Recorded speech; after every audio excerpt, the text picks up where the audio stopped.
Hello and welcome to a Blues Kind show, trade and free agency recap. I am recording this at 8:34. The trade period finished about an hour ago and things are still honestly coming out, but nighttime like the present in order to get some content out there for those people that might be wondering maybe how to feel about everything. So I'm glad that it's over. Really stressful period. Yeah, and of course, Charlie's deal went right down to the wire. We'll cover that later, obviously. But yeah, no, I'm glad it's over. I'm joined today by my mate, New Blue Ollie Florent. But before I get to him, I just wanted to touch on sort of the events and order of the day. So I'm going to try to cover today's moves because obviously haven't covered them off since my last video. There's some loose ends that come out of the trade period, some players that I'd mentioned or that might be out of contract, so just wanted to touch on them as well. And then finally, total ins and outs and a bit of a summary. Before I start, I just wanted to quickly ask that if you like what I'm doing, please like, please subscribe, please leave a comment. But otherwise, let's get into the fun stuff. So today's move started with Ollie Florent. He moved to Carlton for a future third round pick from Carlton. A thing that I sort of found weird about a thing that I found a bit weird about the Ollie Florent discussion was that so many people seemed really angry when he was going to be included in the Charlie deal, but then when it was a side deal, everyone was fine with it. I don't think it was ever going to be Ollie Florent for Charlie straight up or anything close to that where he was doing a lot of heavy lifting in the deal. I don't really think that it matters how these transactions occur. So if the Swans had valued him as a future third in a contribution to the Curnow deal, or we just give up a future third separately, I'm unsure how that changes regular punters' sort of opinions on whether it's a good deal or not. But look, that's not for me to worry about. For me, there is clearly value in the Blues, in this for the Blues doing this as a deal separate from the Charlie deal. It made it easier to get Ollie Florent out of Sydney, but more importantly, it took an asset away from Sydney's offerings for Charlie. So Sydney's original offer, as I said in a short yesterday, was pretty average, and taking Ollie out of that offering made it even weaker. It reduced it just to Hayward and 2 first rounders, and we give them pick 22 back in this year's draft. And I think everyone sort of agreed that that just wasn't going to be enough for Charlie. So pulling Ollie Florent out took away, a corner of that deal. Just as a funny side note, Jay Clark said a couple of months ago that Ollie Florent could be in a deal for Harry. So it's either Jay really rates third round draft picks or he doesn't rate Harry Mackay, given Ollie eventually went for a future third round draft pick. But you can be the judge of that.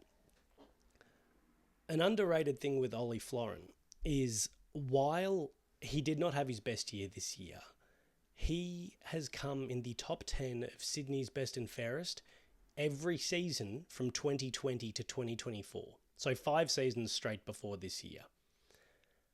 I think this is actually a very good trade for Carlton. The one con to me is that we have to carry his salary, I believe, and I think it's about 600 grand a year for 4 years. We definitely have the room for it, given we're losing Charlie, Tom de Koning, Jack. So we have the space, and also the average player now gets paid something like 520 grand a year. So he's on 80 grand more than the average. It's not that bad. So that's the one con as far as I'm concerned. I think there's a lot of pros though. He's played 184 games, averaging 17 disposals a game for his entire career. He's not an elite disposer. I looked into the numbers. He is a good disposer though. For his position, he'd be about average, and his position is one whereby, you're expected to be a good kick. And he's also a very good runner. He can play wing and halfback, so positions that we needed some cover for. He played 130 games straight as well, so super durable, which for us has been a problem. He's also only 27, so he's a great age in that he's still got years to go in terms of, his athletic prime. But in addition to that, he's ready to play. We needed some depth. We needed a solid player, and he comes super cheap. In addition to that, though, one point of emphasis that I'm going to mention a couple of times tonight is that Carlton really wanted to reset its culture. And for me, Ollie Florent is a wonderful step in that direction. I wanted to tell a short story about Ollie that I remember from his draft night. So Ollie's dad was a man by the name of Andrew Florent, who was actually a Australian tennis player who played over 400 games on the international circuit as a doubles player. So, an elite athlete in his own right. Andrew Florent passed away from cancer shortly before Ollie was drafted. I think it was in August of his draft year. Ollie returned to the Sandringham Dragons for training the day after his father passed away, with a desire to make his father proud. He wanted to be around his friends, but he also didn't want to let his, sports dream go. I can't imagine how hard that would have been for a young person at such a stressful time in their life, but he got on with it. He got through it and was drafted in the first round, and ever since moving to Sydney, his character has always been something that's been very noted when he's discussed in the media. He's known to have very good leadership and is a very selfless player. A big part of what Voss, Chris Davies, Graham Wright have all said they've wanted this off-season is a cultural reset. A guy like Ollie with really good strength of character is a wonderful step in that direction, and I'm really happy to have him on board. Given how little we gave up for him, and given the fact the one con, his salary, is something we can afford right now, I view this deal as a very big tick. After this, we moved on to a pick swap with Hawthorn that would free up some deals later. Carlton gave up picks 10 and 22 and received back 9, 31, 42 and 43 in return. This, in my view, was a very favourable deal for us because we effectively traded pick 22 for 31, 42 and 43 with, our first round pick improving by one spot. We got a bit of extra value for our father sons this year, father sons and academies. We got 2 extra picks in total and got a spot higher in the first round. Not huge, but, a valuable deal nonetheless. But then we move on to a bit of sad news. I'm quite sad about this one, honestly. I really like Buku Khamis, and it didn't go down in the end. I'm recording this too soon after the trade period finishing to know exactly why it didn't.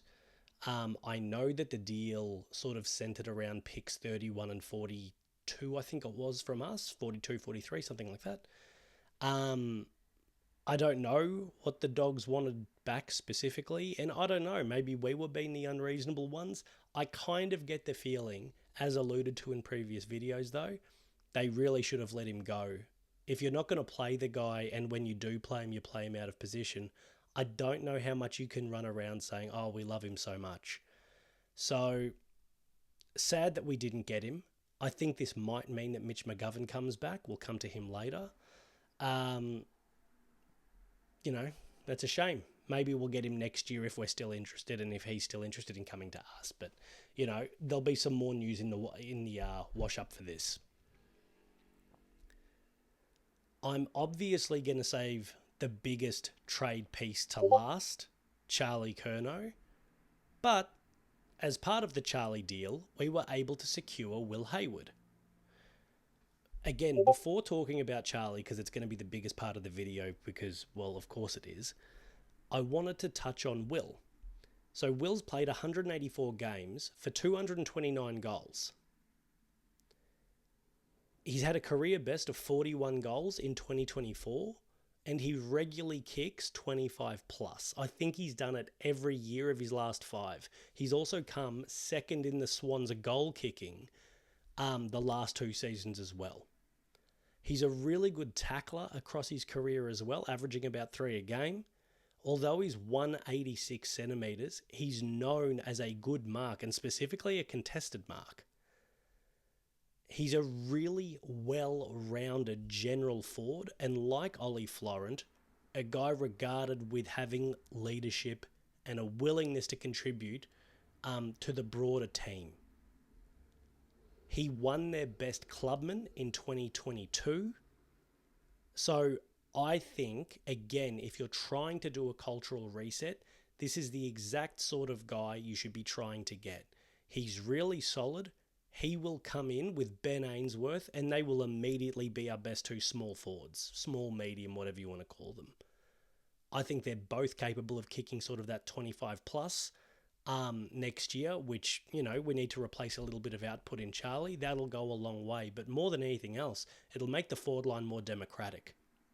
I don't expect Will Hayward to be a barn-burning pickup, but I do expect him to play every game when he's fit and available, kick 25 goals next year, provided he plays enough games, and help to make our forward line a lot more balanced than it has been previously.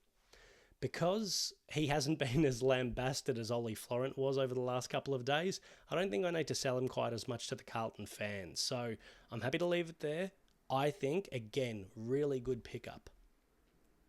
So now we move to Charles. The trade for Charlie Curnow is that we got Will Hayward as well as Sydney's first round picks for the next 3 seasons. They get Charlie Curnow, pick 31, pick 42, and a future second rounder. It's worth noting that their first round pick this year, last time I checked it, was pick 11. So if we're to do it year by year in terms of the actual picks, we get 11 this year, they get 2, a mid and a late second round pick, and then they get a second round pick next year as well.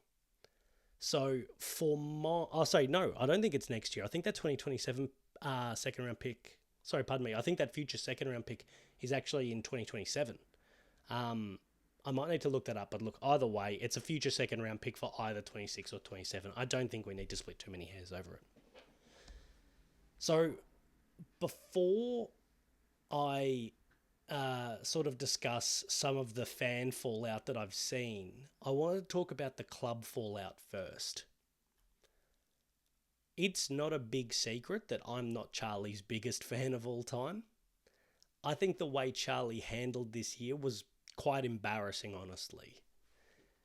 This is the Blues Kind show, the show for kind Blues, and I'm going to try to honour that and not go stupid hard. I'm sure if you want to find people that are going to call him all sorts of names under the sun, you can find them on other channels. This is not going to be that. But if we're talking about the context of why we got what we got in a trade, I think discussing his contribution to the club holistically is important. I don't know about you. I can only speak for myself. I felt like Charlie played with a searing lack of effort this year. I acknowledge he came in a little bit injured and apparently, and it's actually not apparently, he left the season injured as well. Whether he could have played through it or not, no idea. I felt his mid-season press conference at Icon Park, I think it was during the bye, showed a person who wasn't invested. It's so disappointing because not only is he in the leadership group, or was now, not only is he on a heap of cash, but he flat out was the face of the club. Like, he was comfortably the most popular player. Like, I know that we all love Cripper, but I'm very comfortable in saying that Charlie had taken over that mantle in the last couple of seasons. And even if he's not the absolute face, you'd say he's the second. I'd comfortably say he's the most popular. He had his worst year of output since 2021, a year he was injured for the majority of the season. Again, this is not the show to go to if you want me to be really stinging in my indictment of this guy, but I think you can assume I'm not overly impressed with Charlie Curnow's 2025. My view with Charlie is that if you're going to take all of the money that he's taken, then you need to be fully invested. Like, if you're a 500 grand a year player, you can have extracurricular activities and you can not care as much and you can have bad body language sometimes. You know, when you're $1 million player, I expect that, you know, there's a higher level of buy-in from you. There's not things like, oh no, I'll bring it up, cycling to a game when you've apparently been told not to. I think that's pretty poor. And given you're the guy who's meant to sort of set the standard around the joint, I don't think that the way that he conducted himself this year made it easy on the coaches or the other players, because who can pull him into line? He certainly is not the whole problem, but given his status at the club, I cannot imagine that he was helping. And the way he was covered in the media seemed to suck a lot of the air out of the room. Like, if anyone remembers the last sort of month of the season with sort of going back and forth on, oh, I want to be at the club, and then, you know, Xander Maguire gets him in front of the training, in front of Icon Park, and is going, oh, didn't I answer these questions? And then, you know, a week later, actually not even a week later, it was that day, he asked for a trade. But he doesn't handle it in a way that I think is sort of appropriate for a guy of his standing in the game. Like, say what you will about Zach Merritt, I think he handled his situation a hell of a lot better. That might just be me, though. I talked earlier about character of a guy like Ollie Florent and a guy like Will Hayward. Clubs are built on that sort of thing. Guys who take less in terms of their role to benefit the team. Charlie was involved in one truly bad year at the club after a number of good years, and he wanted to bolt with 4 years left on a deal. Good luck to Charlie, but to make it as emotionless as I can, I want those people who are involved in rebuilding my club and getting it to a position of being a perennial finalist, maybe a grand finalist. I want them to be up for the fight. There's a lot that needs to be done, and it won't happen with people that are searching for the door. I've said it for months. If you don't want to be at Carlton, that's fine. All the best. I only want people that are committed. I know a lot of Blues fans will say this trade is not great for us, but I'd urge you just to take a breath and have a think about it. I think a lot of the criticism I've already seen, and I'm sure we'll continue to see, is based on two assumptions. The first is how good Charlie is. The second is that the picks we will get in return are bad. In relation to how good Charlie is, I know he's been good, but really, out of a 10-year career, he's had 3 very good years. I'm not saying he's bad, but he's not Jeremy Cameron or Tom Hawkins, and I could list a bunch of other key forwards, but let's just go with some people that are relatively contemporary. I looked this up earlier. Charlie has kicked 45 goals 3+ times from 2022 to 2024. Tom Hawkins did it 10 times. Jeremy Cameron did it 10 times. Aaron Norton, who is younger than Charlie, has done it 4 times, so 1 more than Charlie already. And I don't think anyone thinks Aaron Norton is as good as Charlie is.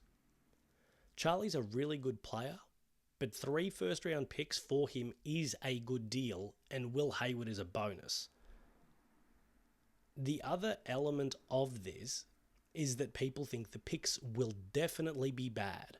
And look, I'll leave the 2027 one to the side because that's the Tassie year, so there's a very good chance that's not going to be a brilliant pick. I'm not going to pretend otherwise, but not many people are going to have good picks that year, so it is what it is. I understand why people assume that the picks will be bad, but Sydney are not guaranteed to be an amazing team. I think they lost crucial depth this trade period, 2 of those players coming to us, for example, and while they needed a key forward, they now just have a logjam at that position, given that they moved none of the key forwards that they already had on in order to get capital. So I don't think this has necessarily fixed all of what ails Sydney. Errol Goulden being back for a year next year will be really good for them, but I don't think it's automatically going to make them amazing. Now, I just said the man's name, so I'll just quickly touch on this. I'm upset that the dream's over regarding Errol. It would have been nice to get a guaranteed star back. However, I still think that the return that we got is really good. It is different in terms of maybe what we were expecting, or in terms of what would obviously make us immediately good. But I've said it in a bunch of videos, you can go back and watch. I think the way for us to move forward is by better culture, better standards, and also to be better in terms of depth and in the aggregate, not just reloading with superstars. That is not me saying I wouldn't have rathered Errol Goulden. Obviously, I would have rathered Errol Goulden. But me rathering something else doesn't mean what we did get was bad. So, just to tie up some loose ends, I'd obviously mentioned the top three players here, Chera, Akers and McGovern, as guys that might be on the way out. Well, Chera and Akers are clearly staying. Mitch McGovern we're unsure of, but now that we didn't get Buku, I think there's a chance he gets a new contract. And then Flynn Young, Harry Charlson, Rob Monaghan and Will White. As I mentioned in my last video, it's too hard sort of to know what we want to do in terms of list spots. Like I've mentioned, I think that we actually have the space to re-sign all of them if we want. I don't know if we want to, and I'm not going to pretend to know. What we can say with certainty, though, is that now we will take into the draft picks 9, 43, 54, 67, 72, and 87 and 105. We can kind of ignore the last couple of those picks. 9 is more than enough for us to be able to get Harry Dean. 43 and 54 together should be more than enough points to get Jack Ison. So in terms of the things that we were prioritising going into the draft, I think we've actually done quite a good job there.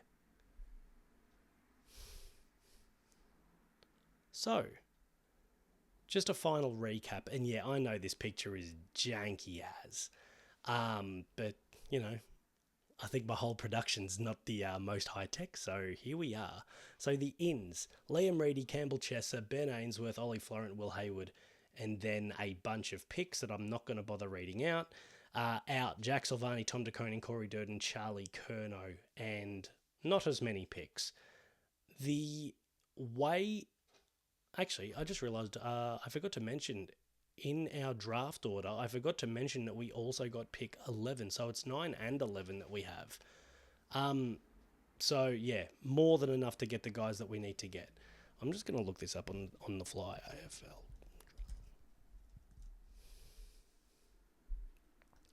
You all know I do this in a single take. I don't bother going back. Yeah, so we have picks 9 and 11, 43, 54, 67, 72. So... we have two, top 11 picks, and by the time maybe from some matching and whatnot, it might end up being maybe 12 and 13, but I think that that's, a really strong hand going into this year.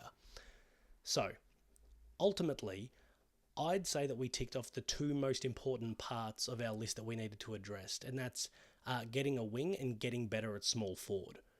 We also have a heap of draft capital for the next few years now. Riley Beveridge pointed out rightly, we will have 6 first-round picks in the next 3 seasons. And, yeah, I can understand why people might instantly assume Sydney's going to be good, so the picks will be bad. There's no guarantees. There's no guarantee. Like, we traded a future first this last off-season in order to get Jagger Smith. And it didn't work out exactly how we thought it was going to. There is no guarantee that Sydney turns into a world beater next year with Charlie. Hey, we had Charlie all of this season that didn't make us a world beater. So, let's maybe take a breath and reserve judgment before we worry too much. Who knows? Maybe the picks will be more valuable than we think. I've said it before, but I think we needed to get better in the aggregate. Bringing in guys like Ainsworth and Hayward will help our forward line a lot. And I'd imagine that it might actually do more for us than losing Charlie, given we were so weak at small forward. We still have Harry, and hopefully we get a full season out of him next year, and it'll make life a lot easier for guys like Motlop Moyer, Zach Williams and co, who are no longer going to need to take the best small defenders. We bring in Florent and Chesser, which will help us with depth in terms of our ball movement.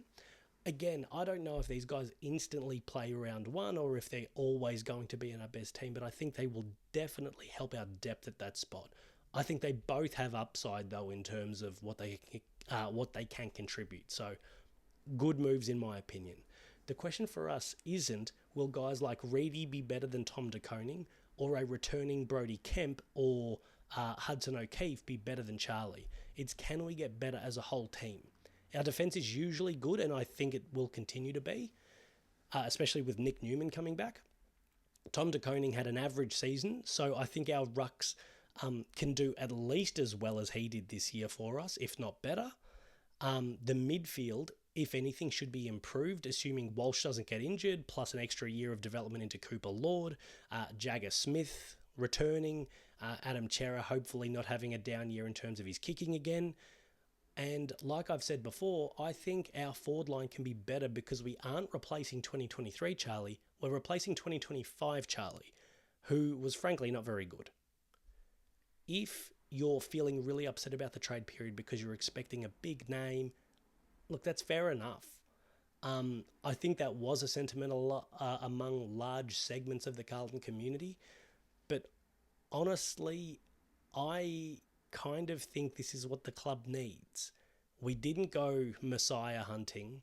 We've improved in terms of depth tremendously, in my opinion. We've acquired a bunch of draft assets, so we need to do what other good clubs do. Acquire assets, draft well, develop well. That's the most important thing for us to do right now. And I think, an improved culture and basically depth across every single line plus improved depth in terms of our younger guys, I think we could bounce faster than maybe people think. It might not be next year. I'm not going to run around and try to over-expect, but I think it could be sooner than what people would expect. I think this trade period overall has been a tick. I personally like the direction that we've gone.